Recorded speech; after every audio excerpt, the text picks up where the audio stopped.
Билим айтыш. 2015-жылы сентябрдын 10-унда Кыргызстанга биринчи жолу келдим. Тайкем болгон экен, чоң комуз жолчу дейт.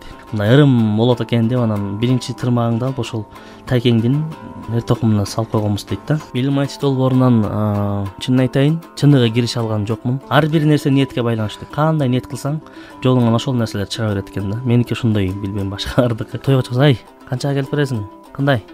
Деп чакырат да, мисалы бирөөлөр сахнада деле чындыктырдагым келет. Долбоор жаңы башталганда менин подписчигим 12 000 болду. Азыр 20 000ге жеттим. Бирок үйдө нервин ярактым да. Билим айтыш подкасты Асель Соронбаева менен. Билим айтыш. Салам достор, бул Билим айтыш подкасты жана мен Асель Соронбаева. Билим айтыш долбоору өзүбүздү таанууда, ааламдашуунун сыноолоруна каршы турууда, ата-бабалардын кылымга арткан даанышмандыгын тутунуп, бүгүнкү тил менен айтканда медиа сабаттуу болууга үйрөткөн, маалыматтык сабаттуулукту калк арасында жайылтууга багытталган ири долбоор. Билим айтыш подкастынын алкагында долбоордун жылдыздарын кепке тартып, учурдагы медиа маалыматтык сабаттуулук жана акындардын аны жайылтуудагы ролу, мындан тышкары акындык өнөрдүн ош кыйыштары тууралуу кеп кылабыз. Бүгүнкү биздин коногубуз республикалык жана эл аралык көптөгөн айтыштардын жеңүүчүсү. Мына кече жакында өткөн Замирбек Үсөнбаевдин 70 жылдыгына арналган кыргыз-казак эл аралык 15-чи айтышта 2-чи орунду багындырган Мамбет Токтоо Мамбет Орозов. Интернет өскөн заман буда илкибей алдык адамды. Айрыбай калдыга бирок биз арам менен адалды. Мамбет, саламатсыңбы? Кош келипсиң. Чоң рахмат, кош келдик. Сизди көргөнүзгө аябай кубанычтабыз. Мынакей билим айтыш долбоору башталгандан бери сиз менен жүрүп дагы сиздин жашынакай журналисттикадагы болгон тажрыйбаларыңыз менен алмашып, буюрса чың алып келе жатабыз. Биз ошол медиа маалыматтык сабаттуулукка багытталган билим айтыш долбоору жарым жыл мурда башталган. Ошол учурда биз таанышканда, жаңы таанышканда сен айтып калдың, бул акындык өнөр тубаса берилген жок. Мен өзүм ошо Кудайдан тилеп атып эле ошол нерсеге жетип калдым. Бардыгы таң калган деген нерселер болгондо, ошол боюнча кененирээк айтып берсең угармандарга дагы. Негизи бул акындык өнөргө мен атам алып келди десем болот, өзүмдүн атам. Анткени бала кезден тартып эле ошол акындардын айтыштарын угуп жүрдүк, угуп чоңойдук. Жеңи жок аталардын, Токтогул аталардын ошол записке түшкөн, Замирбек Үсөнбаев аталар, Эстебес аталардын айткан аткаруучулук жагынан угуп жүрүп, анан сиңирдик. Бирок мен ошол 6 жашымда эсимде бар, Жеңишбек байкебиздин устатыбыз, Жеңишбек Жумакадырдын айтыштарын, ошол термелерин угуп, кандай адам ушундай акын болду экен деп бир суктанып ойлогонум эсимде. Мен жакында атаман сурадым. Ошол боюнча дагы мурда сүйлөшө албай жүрчүбүз, анан бирок азыр жагдай жакшы болуп сүйлөшүп калып, анан кенен сүйлөштүм да. Акындык кандай конуп калды эле, мен кандай комуз чертип калдым деп сурадым. Атам айтат, анан биздин айылда тайкем болгон экен, азыр деле бар. Ошол тайкем аябай чоң комуз чолчу дейт. Мен бирок комуз черткен көргөн эмесмин, кийин таштап койгон дейт. Ошол сен жаңы төрөлгөн кезде үйгө келди дейт да. Үйгө келип анан көрүмдүгүн берип, жентегин берип кетти, көрүмдүгүн берип кетти дейт. Ошондо бизде Кыргызда бир ырым бар болчу дейт. Ошол жаңы алган тырмагын ошол тайкесинин же бир чоң комузчунун ырымдап эр токумунун астына, көрпөчөнүн астына салып койгон экен. Жашырып салып койсо, мындай ырым болот экен деп анан биринчи тырмагыңды алып ошол тайкеңдин эр токумуна салып койгонбуз дейт да. Анан мен жалгыз баламын, уулдан 2 эжем, 1 карындашым бар. Биринчи эжем, улуу эжем, экинчи эжемди багып алышкан экен да. Көптөн балалуу болбой жүрүп багып алышып, андан кийин мен эжемден кийин 15-16 жылдан кийин төрөлдүм да.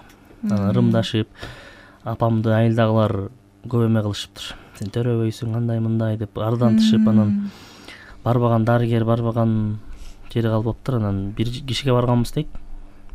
Чабылекейдин чумурткасын ичсең, мындай ичип көр деп айткан экен да. Анан ошол чабылекейдин жумурткасын таап ичкенбиз дейт. Атам айтып калды, сен мурдуңан баштап, мурун учунан куяңыма чейин мең болгон экен, азыр кал деп койгон бала кезде. Анар деп коет экен го. Ошондой болгон экен да. Чабылекейдин эмеси сыяктуусуң. Анан ичимде бир эки жолу мындай чабылекейдин сайраганын уккамын деп апам айтып калды. Анан балким ошолордун таасири болгон чыгар эми, бирок алдынан деле эмес болуш керек.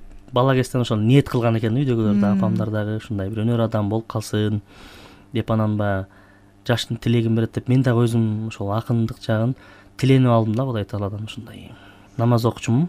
Ар бир намазымда акын болсом экен, жок десе жамакчы болуп калсам экен, ушундай эл журтубузга бир жакшы үлгүлөрдү калтырган, жакшы сөздөр калтырган акын болсом экен деп тиленчүмүн.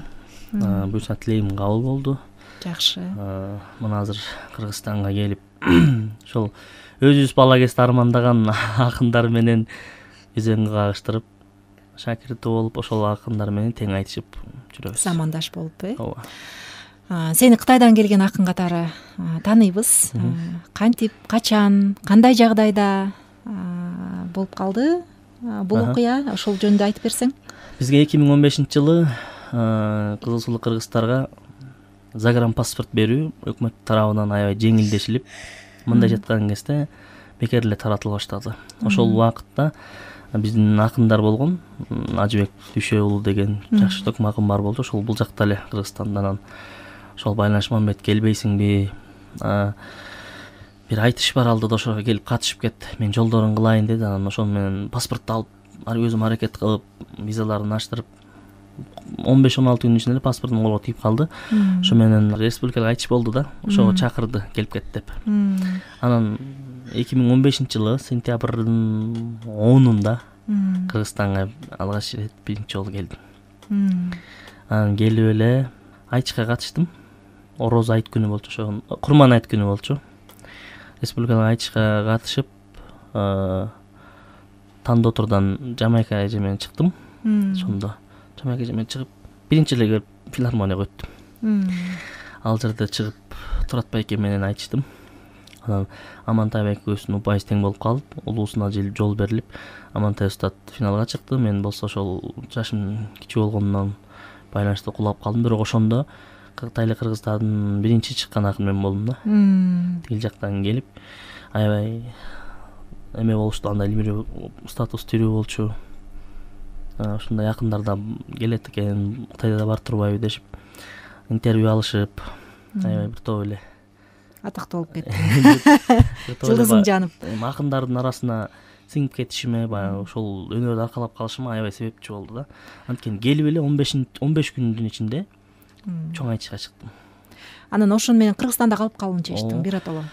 Негизи ошол айтышка келем деп эле чыккам. Кыргызстандан атамдан уруксат алып айтышка эле барып келем деп, анан келип, анан окугум келип, анан ошол жакта калайын деп, окуйын деп чечтим. Негизи башында калайын дегенде ниет жок болчу. Анткени мен атам жалгыз баласы болчумун. Анан кийин саясат ар кандай болуп кетип, эки жакка барып келе албай калып, анан азыркы учурда Кыргызстандын жаранымын. Жакшы. Мен билишимче сенде турак жай маселеси бир мындай улуттук маселелердин бири болсо керек. Себеби айтыштардан угуп калдым, ошо казак акыны менен чыкканда ал ушу Мамбетке үй берсин, чоңдор уксун деп калды эле. Андан кийин ошол Мамбетке үй берген имиш деген имиштер да тарап кетти да. Ошол окуянын чоо жайын айтып берсең, кандай болду эле? Ошол айтышта үй маселеси козголду. Казак тууганыбыз изилдеп чыккан акындарды эметкен экен. Анан айта берейинби дейт, үй маселеси боюнча мейлиңиз, байке айтсаңыз айта бериңиз деп. Анан сахнага чыгып айтыштык. Азыркыга чейин чалуулар болгон жок. Мени уккан киши жок дейсиңби? Чоңдордон. Үй бериптир дегеним жакшы тилек го, пенденин оозунда болсо периштенин кулагында дейт. Эгер болуп калса, эгер колдой тургандар болуп, өкмөттөн болобу, башка жактан болобу, акынды колдойт элек десе, андан бетер жакшы. Бирок өзүм аракет кылып атам буюрса. Быйыл ошо үйлүү болоюн, үй алсам экен деп ниет кылып жүргөм. Ар бир нерсе ниетке байланыштуу экен. Ооба. Кандай ниет кылсаң, жолуңан ошол нерселер чыга берет экен да. Меники ошондой, билбейм башкалардыкы.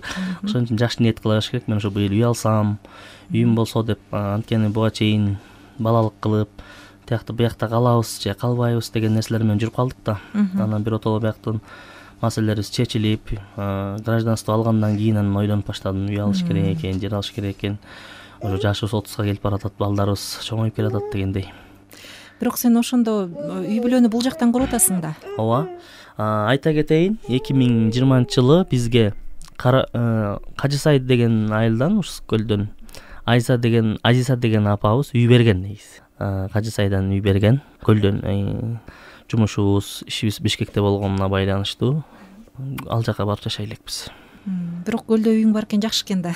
Жайында келип турганга, кийинки суроомдай, ошо билим айтыш долбоору жарым жылдан бери ошо ментарлык кылып, эксперттер ар кандай сессияларды өтүп, анан кийин чоң финалдык айтыш болбоду, ошондо өсүш болдубу? Деги эле ошо билим айтыш долбоорунан эмнени алдың, кандай өзгөрдүң? Билим айтыш долбоорунан мен өзүм чынын айтайын, толук киришип эмете алган жокмун. Өзүңүзгө да мурда айткам. Мындай өзүм чечинип, мындай чыныгы кирише алган жокмун. Анткени баш отум менен кирише алган жокмун. Анткени айтыштар болуп атты, бизде манас театр ачылып, тияк биякта жумуштар болуп атты. Өзүмдүн деңгээлимде ыраазы болуп эметкен бир эки эле айтышым болбосо, термелер салганданчы калган баш отум менен кирише албай койдум. Бирок көп нерселер алдык. Мен болто Мелис агайдын сабагынан, Кыргызстандын ошол Кытайда экен кезде мен ойлонуп башташым, бул Кыргыз деген каякта, биз биякта эмне кылып жүрөбүз? Биздин элибиз ким? Биздин билбейсиң, жала баш жаш бала экенсиң. Мен ошону сурай берчүмүн атам, апаманчы, биз каяктабыз? Биз кыргыздар деген ким бул? Кыргызстандан пайгамбар чыкканбы? Кыргызстан акын чыкканбы? Кыргызстан башчы болгонбу деп эле ушинтип кызыгып сурай берчүмүн да. Алар деле мындай Кыргызстан деген ушундай совет деп койчу, советте кыргыздар бар деп эле ушундай жалпы жонунан айтып койчу. Анан деле бизге тарыхты көп деле түшүнгөн, жазган адамдар билбесем, карапайым эл көп деле билбейт да ал жактачы. Ошентип кызыгуулар менен жүрдүк да. Анан бул Кыргыздын кайсыл жака барып такыла турганын, каяктан чыкканын бүт баарын Мелис агайыбыз айтып, сабак өткөндөн ошол аябай таасир калтырды мага. Бизге акындарга болгон билим айтыштын мамилеси аябай жакшы көңүлгө калды, жибитерлик. Акындарды аялайт, кастарлайт, эч качан мындай акындарга катуу айтпайт. Мисалы, башка тойго чыкса, канчага келип бересиң, кандай деп чакырат да. Мисалы, бирөөлөр башка ырчын деңгээлинде чакырып акынга ошондой мамиле кылат. Бирок бул жакта андай болгон жок да. Акынды касиетти баалап түшүнгөн адамдар болду. Көп нерселер алдык буюрса. Анан эми да иштешсек, эмикисинде буюрса баш отум менен киришип, көңүлүмдү жакшы коем деген ниетим бар. Рахмат, ошо чын жооп бергениңе. Кийинки долбоор улана турган болсо, ошол медиа маалыматтык сабаттуулукка басым жасалат деп ойлойм. Сабаттуулук боюнча да айта кетейин раз. Айта кет. Бизде айтайын. Эме долбоор жаңы башталганда менин подписчигим 12 000 болчу. Азыр 20 000ге жеттим. Ошо долбоордун артында сен катталуучу да чогултуп алыптырсың. Өзүңө бир кандайдыр бир деңгээлде атактуулук да келген экен, Анда сахнадагы Мамбет, үйдөгү Мамбеттен 3 кандай айырмасы бар? Келжекте сурашың. Эң жакшы билген адамдай, баарын көрүп турат. Өзүңдүн жеке оюңчу, жеке пикириң?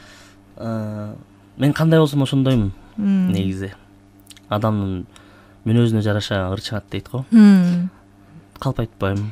Балдар деле билишет, мындай көп калп айтпайм. Ошого жараша сахнада деле чындыктырдагым келет. Жаркылдап турасың? Жаркылдап турам. Бирок сахнада болушунча мындай өзүмдү эркин кармаганга аракет кылам. Бирок үйдө мындай нервниракмын да. Түшүнүктүү. Акыркы суроомдай болсун. Негизи эле медиа маалыматтык сабаттуулук деп атпайбызбы? Маалыматты туура кабыл алуу, фильтрден өткөрүү, жалган маалыматты ажырата билүү деп атабыз, манипуляцияны ажырата билүү. Ошо деги эле ошо медиа сабаттуулук сен үчүн эмне? Акындардын ролу кандай аны калк арасында жайылтууда? Медиа сабаттуулук бул сиз өзүңүз айтып өткөндөй бул фильтр да. Ар бир сөздүн, ар бир маалыматтын анын туура маалыматы бар, туура эмес маалыматы бар, аны мурда биз деле билбей эле колдончудук да, мына сиздин бизге берген сабагыңыз аркылуу түшүнүп жеттик да. Медиа сабаттуулук бирок ага көп баш оту менен кирген жокмун атпайсың? Жок, мен ага баш оту менен кирбедим деген жана тапшырмалар боюнча. Аткарган жагынан. Тапшырмалар аткарган боюнча мен ошол күндөр бир нерсе болуп калат, ошол күндөр бир нерсе болуп калатты. Мындай төкмөлөктүн эле айланасы менен чыгарып калдым. Бирок баш отум менен кириштим десем деле болот эмеге. Мындай медиа сабаттуулук жагынан, анткени мурда маалыматтарды уксак ушундай турбайбы деп калчубуз да. Дароо ишенип. Дароо ишенип, азыр болсо анын эки көз менен карап дегендей, артына айланасын карап фильтрлеп калдык.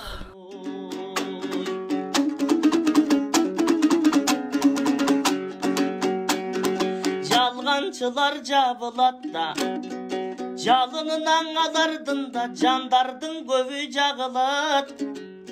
Бирок жашоонун өзүң ушундай да, жарымы кара жарымак. Бир гана жаштарың болсо билимдүү, койчу жайылбайт жалган ой маалымат.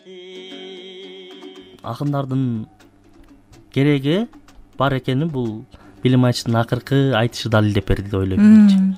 Финалдык айтыш. Финалдык айтыш, анткени мен деле ойлогон эмесмин, интернет деле ойлобосо керек, эл деле ойлосо ошончо көп киши келет деп. Ооба. Бирок ошол акындардын керек экени, демек элди чогулта алган акын бурса болот элди. Мисалы ошону акын угам деп 2000 киши келди. Филармонияда 2000 киши келди, демек ошого биз аракет кылышыбыз керек. Сиздер билимди берсеңиздер, биз элге жеткиребиз. Сонун Мамбет, келип бергениңе чоң рахмат. Маегиң үчүн сенин ишиңе ийгилик каалайм, юбилейлик бакыт. Турак жай маселесине ниет кылганың, ошол ниеттердин баары, каалоо тилектердин баары орундалышына мен тилектешмин. Эмгегиңдин баарынын акыбети кайтсын. Буюрса, быйыл өзүм аракет кылам. Чогултуп аткан тыйындарым бар, буюрса өкмөт бербесе өзүм алам, буюрса иншалла. Ооба, болсун. Чоң рахмат. Ошентип акындарды колдоп, билимиңиз менен бөлүшүп бар болуңуз, аман болуңуз, ишиңизге ийгилик болсун. Чоң рахмат, Мамбет. Билим айтыш подкасты Асель Соронбаева менен. Билим айтыш.